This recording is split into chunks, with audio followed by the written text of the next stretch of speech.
இந்த வீடியோவில் RT apply பண்ணும்போது நீங்கள் ஏதாவது மிஸ்டேக் பண்ணியிருந்தாலும் சரி, அல்லது செகண்ட் டைம் வந்துட்டு எப்படி அப்ளை பண்ணுறது அப்படின்றத தான் நம்ம இந்த வீடியோவில் பார்க்க போகிறோம். அதுக்கு முன்னாடி நம்ம சேனலுக்கு மறக்காமல் சப்ஸ்கிரைப் பண்ணிக்கோங்க. இந்த ஆர்டி வெப்சைட்டுக்கான லிங்க்கு நான் கீழே டிஸ்கிரிப்ஷனில் கொடுக்குறேன். அந்த லிங்க்கை கிளிக் பண்ணுங்கள். அப்படி இல்லைனா கூட நீங்கள் கூகுள்லேயே ஆர்டிஇ டைப் பண்ணிங்கன்னா ஃபஸ்ட்டு tnschool.gov.in அப்படின்னு வரும். அந்த லிங்க்கை கிளிக் பண்ணிங்கன்னா இந்த ஹோம் பேஜ் இருக்கும்.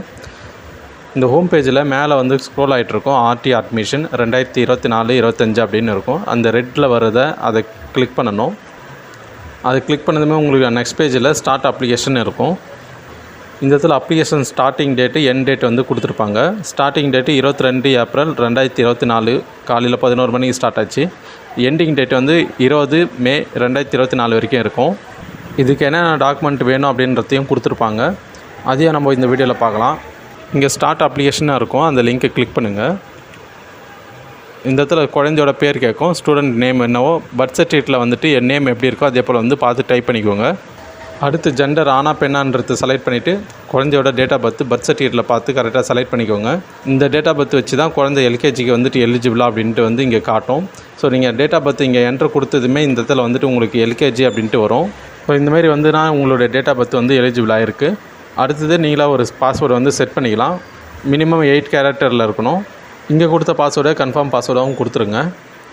அடுத்து ரிலீஜன் கேட்டிருப்பாங்க. நீங்கள் என்ன மதமோ அதை செலக்ட் பண்ணிக்கணும். இந்துவா, கிறிஸ்டினா, முஸ்லீமா அப்படின்ட்டு.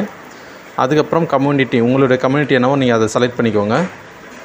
அடுத்தது உங்களுடைய மொபைல் நம்பர் வந்து இந்த இடத்துல நீங்கள் கொடுத்துருங்க. இந்த பாக்ஸில் இந்த இடத்துல உங்களுடைய இமெயில் ஐடி கேட்டிருப்பாங்க. இமெயில் ஐடி இருந்தால் கொடுங்க, இல்லைன்னா பரவாயில்ல, கொடுக்குறது நல்லது. உங்களுடைய இமெயில் ஐடி வந்து கொடுத்துக்கோங்க. நீங்கள் கொடுத்த டீட்டெயில் எல்லாமே கரெக்டாக இருக்குதான்னு ஒரு முறை செக் பண்ணிவிட்டு இந்த சேவ்னு கொடுங்க. உங்களுக்கு ஒரு அப்ளிகேஷன் நம்பர் வந்து ஜென்ரேட் ஆகிருக்கும். இந்த அப்ளிகேஷன் நம்பரை வச்சு தான் நீங்கள் லாகின் பண்ணணும். ஸோ இதை நோட் பண்ணி வச்சுக்கோங்க. உங்கள் மொபைலுக்கு கூட மெசேஜ் வரும். ஸோ இப்போ கிளிக் டு லாகின் அப்படின்னு இருக்கும். அதை கிளிக் பண்ணுங்கள். உங்கள் லாகின் பேஜில் வந்துட்டு இந்த அப்ளிகேஷன் நம்பரையும் நீங்கள் கொடுத்த பாஸ்வேர்டையும் கொடுத்து லாகின் பண்ணிக்கணும். லாகின் பண்ணிங்கன்னா உங்களோட பேஜ் வந்து அடுத்த பேஜ் இந்த மாதிரி வரும். இந்த இடத்துல ஸ்டூடெண்ட்டோட அப்பா பேர் இல்லைன்னா அம்மா பேர் அவங்களோட டீட்டெயில் வந்து கொடுக்கணும். ஸோ யார் பேர் கொடுக்க போகிறீங்களோ அவங்களத வந்து நீங்கள் செலக்ட் பண்ணிக்கோங்க. செலக்ட் பண்ணிவிட்டு அவங்களோட பெயர், அவங்க என்ன வேலை செய்கிறாங்கன்றதை வந்து இங்கே நீங்கள் செலக்ட் பண்ணிக்கணும்.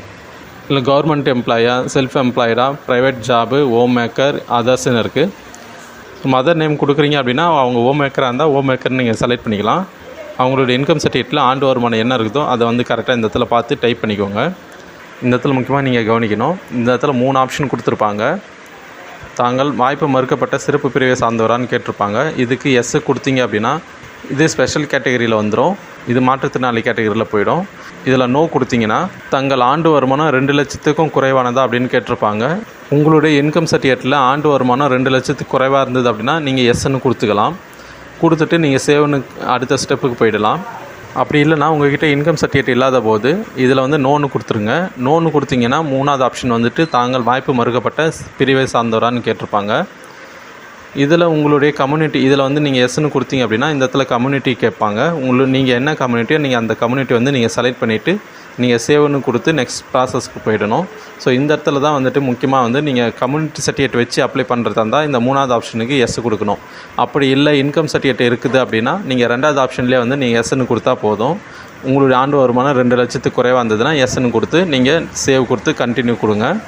அடுத்து உங்களுடைய அட்ரஸ் டீட்டெயில் கேட்டிருப்பாங்க. உங்களுடைய வீட்டு முகவரி வந்துட்டு இந்த இடத்துல நீங்கள் கரெக்டாக என்ட்ரு பண்ணிக்கணும் இந்த பாக்ஸில். அடுத்து உங்களுடைய பின்கோடு, ஏரியா பின்கோடு, அதுக்கப்புறம் என்ன டிஸ்ட்ரிக், என்ன மாவட்டன்றதை வந்து நீங்கள் செலக்ட் பண்ணிக்கணும். இது கரெக்டாக நீங்கள் செலக்ட் பண்ணதுமே உங்களுடைய அட்ரஸ் இங்கே மேலே என்ன கொடுக்குறீங்களோ அது அப்படியே இங்கே கீழே வந்துடும். ஸோ இந்த நியரஸ்ட் லேண்ட்மார்க்குன்றதில் வந்து அதுக்கு நேராக சப்மிட்னு இருக்கும். அதை கிளிக் பண்ணுங்கள். இதை கிளிக் பண்ணதுமே உங்களுக்கு கூகுள் மேப்பில் வந்துட்டு உங்களுடைய ஏரியா வந்து கரெக்டாக காட்டும். ஸோ அப்படி ஒரு சில நேரத்தில் வந்துட்டு உங்களுடைய கூகுள் மேப்பில் உங்கள் ஏரியா காட்டலை அப்படின்னா உங்களுடைய அட்ரஸ் வந்து மறுபடியும் நீங்கள் தெளிவாக டைப் பண்ணணும். ஸோ தெளிவாக டைப் பண்ணிவிட்டு அந்த கூகுள் மேப்பில் அந்த ஏரியா வந்து காட்டுற வந்து லொக்கேஷனை வந்து நீங்கள் கரெக்டாக உங்கள் ஏரியாவில் வந்து எடுத்துன்னு போய்ட்டு நீங்கள் செலக்ட் பண்ணிடணும். ஸோ அந்த ஏரியா செட் பண்ணிவிட்டு சேவ்னு கொடுங்க. ஸோ உங்களுடைய அட்ரஸ் வந்து நீங்கள் மேலே கொடுத்த அட்ரஸும் கீழே கொடுத்த அட்ரஸும் வந்துட்டு ஒரே மாதிரி இருக்கான்னு பார்த்துக்கோங்க. அதாவது உங்களுடைய ஏரியா பேர் வந்துட்டு ஒரே மாதிரி வந்துச்சுனாலே போதுமானது. ஸோ உங்களுடைய ஏரியா பேர் வந்துட்டு கீழே கொடுத்த அட்ரஸில் இருந்துச்சு அப்படின்னா கன்ஃபார்ம் அட்ரஸ்ன்னு கொடுத்துருங்க. இந்த இடத்துல வந்து குழந்தையோட ப்ரூஃபெல்லாம் வந்து அட்டாச் பண்ண சொல்லி கேட்டிருப்பாங்க. ஃபஸ்ட்டு குழந்தையோட ஃபோட்டோ வந்து அட்டாச் பண்ணணும். இது எல்லாமே வந்து ஜேபிஜி ஃபைலாக வந்து நீங்கள் அப்லோட் பண்ணிக்கலாம். குழந்தையோட ஃபோட்டோ வந்து 100 கேபிக்குள்ளே ஜேபிஜி ஃபைல் அப்லோட் பண்ணிக்கோங்க. மற்ற ப்ரூஃப் எல்லாமே வந்துட்டு 1 MBக்குள்ளே வந்து நீங்கள் அப்லோட் பண்ணிக்கலாம். அடுத்ததாக பர்த் சர்டிஃபிகேட் வந்து அப்லோட் பண்ணணும். ஸோ அப்லோட் பண்ணதுமே ஃபைல் அப்லோடட் சக்ஸஸ்ஃபுல்லின்னு இந்த மாதிரி வரும். அடுத்து பேரண்ட்டோட அடையாள அட்டை கேட்டிருப்பாங்க. இந்த இடத்துல வந்துட்டு உங்களுடைய ஆதார் கார்டு, பேரண்ட்டோட ஆதார் கார்டு யார் நேம் கொடுத்தீங்களோ அவங்களுடைய ஆதார் கார்டு, அப்படி இல்லைனா ரேஷன் கார்டு கூட இந்த இடத்துல வைக்கலாம். அடுத்து முகவரி சான்றுன்னு கேட்டிருப்பாங்க. இந்த இடத்துல வந்துட்டு உங்களுடைய நேட்டிவிட்டி சர்டிஃபிகேட், குழந்தை பேரில் வந்து அப்ளை பண்ணி வாங்கியிருப்பீங்க, அந்த நேட்டிவிட்டி சர்டிஃபிகேட் வந்து இங்கே வச்சுக்கோங்க. அப்படி இல்லைனா கூட நீங்கள் ரேஷன் கார்டு கூட இந்த இடத்துல நீங்கள் வைக்கலாம். ஒரு சிலர் வாடகை வீட்டில் இருப்பீங்க, அவங்க அந்த வாடகை வீட்டில் இருக்கிறதுக்கான பாண்டு வந்து ரெடி பண்ணி வச்சுருந்தீங்க அப்படின்னா அதை கூட இந்த இடத்துல நீங்கள் அட்டாச் பண்ணிக்கலாம். அதுக்கடுத்து தான் இந்த இடத்துல வருமான சான்று, நீங்கள் வருமான சான்றுக்கு எஸ்ன்னு கொடுத்தீங்க அப்படின்னா வருமான சான்று கொடுங்க. அப்படி இல்லைனா நீங்கள் 3வது ஆப்ஷன் வாய்ப்பு மறுக்கப்பட்ட பிரிவை சார்ந்தவருக்கு வந்து 3வது ஆப்ஷன் நீங்கள் எஸ் கொடுத்துருந்தீங்கன்னா உங்களுடைய கம்யூனிட்டி சர்டிஃபிகேட் வைக்க சொல்லியிருப்பாங்க. ஸோ இந்த இடத்துல என்ன கேட்குதோ நீங்கள் அதுக்கேற்ற மாதிரி வந்து ப்ரூஃப் வந்து இந்த இடத்துல அட்டாச் பண்ணணும்.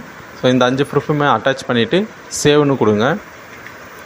ஸோ நீங்கள் கொடுத்த ஏரியாவுக்கு கரெக்டாக அந்த நியர்பை என்ன ஸ்கூல் இருக்கோ அந்த ஸ்கூலெல்லாம் காட்டும்.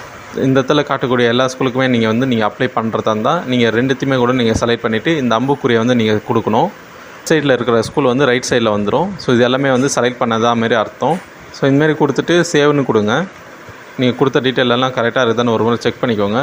கரெக்டாக இருந்துச்சு அப்படின்னா இந்த இடத்துல ஃபைனல் சப்மிட்டுன்னு கொடுத்துருங்க. ஸோ இது வந்து உங்களுடைய சப்மிட்டுன்னு கொடுத்துருங்க. இப்போ உங்கள் மொபைலுக்கு ஒரு SMS வந்திருக்கும், இது ஓகேன்னு கொடுத்துருங்க. ஸோ இதை நீங்கள் பிரிண்ட்டுன்னு கொடுத்து அந்த அப்ளிகேஷனை வந்து பிரிண்ட் எடுத்து அந்த ஸ்கூலில் சப்மிட் பண்ணிவிடுங்க. நீங்கள் சப்மிட் பண்ண பிறகு அந்த ஸ்கூல்லேருந்து உங்களுக்கு ஃபோன் பண்ணி கூப்பிடுவாங்க வெரிஃபிகேஷன். அப்போது நீங்கள் ஒரிஜினல் சர்டிஃபிகேட் எடுத்துன்னு போய் காமிச்சு குழந்தைய வந்து நீங்கள் அட்மிஷன் சேர்த்துக்கலாம். அடுத்ததாக நீங்கள் பண்ணதில் ஏதாவது மிஸ்டேக் இருந்தது, ஏதாவது தப்பாக பண்ணிட்டீங்க அப்படின்னா அதை மறுபடியும் திருத்தணும். அப்படி இல்லை அதை விட்டுட்டு அந்த ஃபார்முக்கு பதிலாக மறுபடியும் இன்னொரு ஃபார்ம் வந்துட்டு அப்ளை பண்ணணும், இன்னொரு முறை வந்துட்டு அப்ளை பண்ணணும் அப்படின்னு நினச்சிங்க அப்படின்னா நீங்கள் மறுபடியும் இந்த ஸ்டார்ட் அப்ளிகேஷன்றதை வந்து கிளிக் பண்ணுங்கள். ஸோ மறுபடியும் வந்து உங்களுடைய குழந்தை பேர் வந்து ஏற்கனவே நீங்கள் பர்த் சர்டிஃபிகேட்டில் இருக்கா போல் எப்படி பேர் இருந்துச்சோ அதே போல் டைப் பண்ணியிருப்பீங்க. இந்த முறை 2வது முறை நீங்கள் அப்ளை பண்ணும்போது உங்களுடைய குழந்தை பெயரை வந்து ஃபஸ்ட்டு நீங்கள் எப்படி பண்ணீங்களோ இனிஷியல் முன்னாடி போட்டிருந்தீங்க அப்படின்னா இந்த டைம் அப்ளை பண்ணும்போது இனிஷியலை வந்துட்டு பின்னாடி போட்டுருங்க. உங்களோட குழந்தையோட பேர் முன்னாடி டைப் பண்ணிவிட்டு இனிஷியலை வந்து பின்னாடி டைப் பண்ணிவிடுங்க. அதுக்கப்புறமா உங்களுடைய மொபைல் நம்பரை வந்து வேறு மொபைல் நம்பர் கொடுங்க. மொபைல் நம்பரும் இமெயில் ஐடியும் வேறு கொடுத்தீங்க அப்படின்னா உங்களுக்கு வந்து 2வது முறை அப்ளிகேஷன் ஐடி வந்துடும். அதை வச்சு நீங்கள் செகண்ட் டைம் வந்து நீங்கள் ப்ரொசீட் பண்ணிக்கலாம். ஸோ இப்படி தான் வந்துட்டு உங்களுடைய அப்ளிகேஷனை வந்து நீங்கள் ஜென்ரேட் பண்ணணும். ஸோ இந்த மாதிரி தான் வந்து ஆர்டி அப்ளிகேஷன் வந்து ஆன்லைனில் அப்ளை பண்ணணும்.